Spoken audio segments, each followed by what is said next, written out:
With all the game-changing deals that have been completed so far, today I'll be grading the biggest NBA offseason trades in 2020.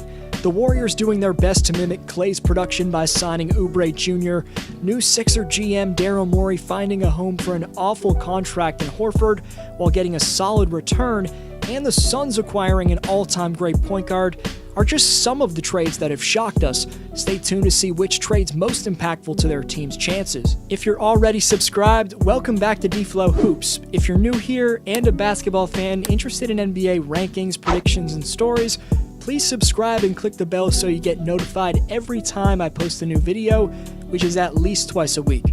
1 year after inking into a 4-year, $109 million contract, the Philadelphia 76ers are moving on from Al Horford, who completely underperformed in 2019-20. Horford's $27.5 million cap hit seemed untradeable, but new president of basketball operations Daryl Morey was able to shed the overpaid 34-year-old along with a lightly protected 2025 first-round pick and the number 34 pick in the 2020 NBA draft to the OKC Thunder for Danny Green and Terrence Ferguson. Philadelphia opens up $12 million of space with this deal for the 2021 season, and this deal marked the second time in a week that the three-time champion Danny Green was traded. But Horford was an awkward fit in a Sixer lineup that already included Joel Embiid, and the Sixers ranked 14th in the NBA in offensive efficiency, with Horford griping about his role publicly. Al said mid-season, quote-unquote, "I'm out there for the team and doing what I can to help us, but offensively, I'm very limited with the things that I can do, so I can't control that stuff." The fact that Philly was able to find a trade partner for Horford this fast is a massive organizational victory.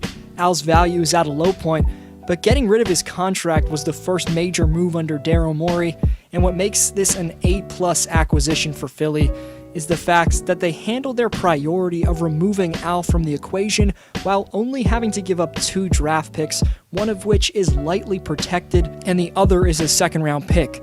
And maybe Danny Green's playoff shooting has been inconsistent these last 2 years, but he's a guy who knows his role, and at the very least, his veteran presence and title-winning experience should help the young Sixers. The Milwaukee Bucks have made their big move of the offseason, acquiring Jrue Holiday from the New Orleans Pelicans in exchange for guards Eric Bledsoe and George Hill plus 3 first-round picks. And according to Woj, there's also going to be pick swaps involved.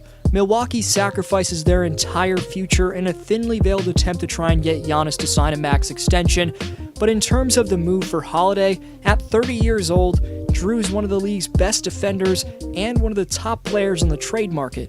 Holiday's a massive upgrade on the other end of the court, as for 2 straight seasons, Milwaukee's dominant regular season offense has looked stilled and predictable against elite playoff defense. It needed more playmaking, more star power, and Holiday provides just that. Also, Jrue just strengthens the Milwaukee Bucks' defensive identity, but by surrendering so many picks, Milwaukee has sent a message to their franchise player Giannis Antetokounmpo that they're all in on winning a championship next season. The Trailblazers acquire Robert Covington from the Rockets for Trevor Ariza and 2 first-round picks. Robert Covington's defensive versatility should provide the Trailblazers defense with a much-needed boost.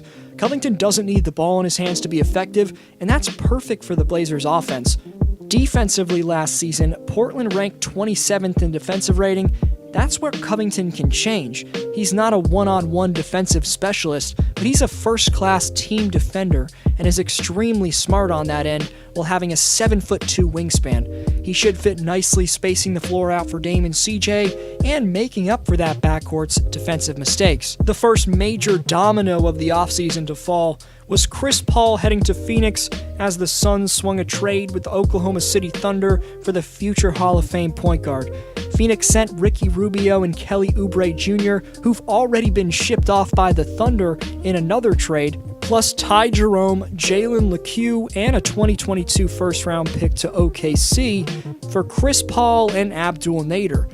The Suns have missed the playoffs in every season since the departure of Amari Stoudemire in 2010, and they fell just short of breaking that drought in the bubble despite an 8-0 record in the seeding games. Adding CP3 was the biggest step the Suns could have taken towards making that postseason jump, because Chris may be towards the end of his NBA lifespan at 35 years of age, but he carried the Thunder like his prime self in the first round this past postseason. Paul averaged over 21 points, 7 boards, and 5 assists on 48.5% shooting in the Thunder's 7-game series loss to the Rockets. Paul's well known for the impact he has on younger guards on and off the court, from Eric Bledsoe with the Clippers to Shai Gilgeous-Alexander last season in OKC. Booker's way more accomplished than either of those two, but he still stands to greatly benefit from spending the next few seasons with one of the best guards of his generation. Paul should also form a lethal pick-and-roll combo with DeAndre Ayton,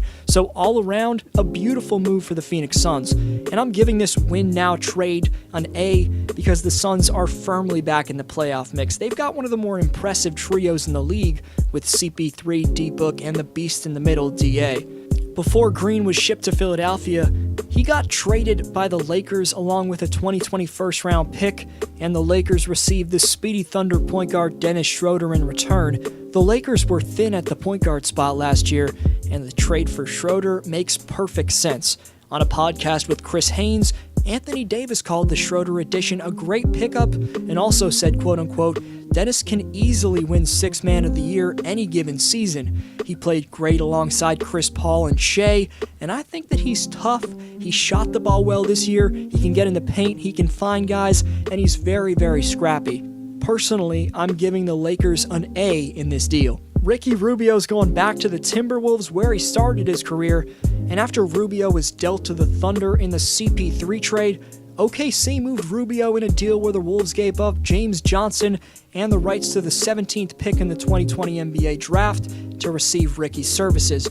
Ricky was a big part of why the Suns went 8-0 in the bubble this past summer, but with his new team in Minneapolis, he's set to start next to D'Angelo Russell in the backcourt. It also should be interesting to see how he meshes with Cat and their most recent number 1 draft pick in Anthony Edwards. The Philadelphia 76ers traded guard Josh Richardson and the number 36 overall pick in Wednesday night's NBA draft to the Dallas Mavericks for Seth Curry. Curry was one of the more efficient three-point shooters in the NBA last year. The Sixers also drafted Kentucky guard Tyrese Maxey, which was a steal, as well as Arkansas's guard Isaiah Joe, clearly emphasizing perimeter scoring and shooting as the team looks to reverse the course of a very disappointing 2019-20. Big changes have come to Philadelphia. Daryl Morey surrounded Joel Embiid and Ben Simmons with a complimentary roster. Now it's on those two superstars to get it done.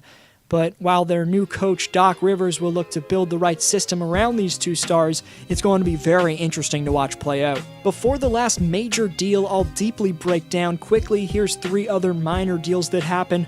First, Trevor Ariza was traded to the Pistons after his initial move to Houston. Ariza was dealt to Detroit along with the 16th pick in the 2020 NBA draft, and the Houston Rockets got a future first-round pick in return. Ariza's been tossed around the league like a rag doll. Not too much to say about this one other than that. Next, the Brooklyn Nets have acquired guards Landry Shamet and Bruce Brown in a 3-team deal with the Pistons and Clippers that sends Luke Kennard to LA, but Shamet should be a nice shooting option around Durant and Irving for the Nets. And Portland acquires Boston's Enes Kanter in a 3-way deal with Memphis, sources tell ESPN. Memphis gets Mario Hezonja and the 30th pick Desmond Bane from a draft night deal as a part of the trade as well. The Celtics get a future Memphis draft consideration. Not sure what type of impact this has, given Kanter gets exposed guarding the pick and roll every time he steps on the court. But a move that could help the Warriors make up for Klay's injury and therefore swing the Western Conference playoff bracket is the Golden State Warriors acquiring Kelly Oubre Jr. from the Oklahoma City Thunder. The Thunder will receive Golden State's 2021 first-round pick, but only if it falls between number 21 and number 30 overall, according to Woj. If it doesn't, the Warriors are going to send the Thunder 2 second-round picks. After the tragic news of Klay Thompson's second major injury in as many years, Bob Myers and the Warriors front office did an outstanding job finding a versatile offensive threat in Kelly Oubre Jr. Not only does he have elite style off the court like Klay, but Oubre shoots a ton of threes and is an excellent transition player. There's no replacing Klay, but ball fans in the Bay Area should be pretty excited about watching the rising soon-to-be 25-year-old 19-point-per-game scorer in Kelly Oubre Jr. rock a Warriors jersey. 2 shoutouts next video, but the Community Speaks question is, which trade is most impactful to the NBA standings? Follow me on Instagram and Twitter at DFlowHoops to be friends and to stay updated on the channel. Keep watching some of my recent uploads, but this was DFlow, and I'll see you next video.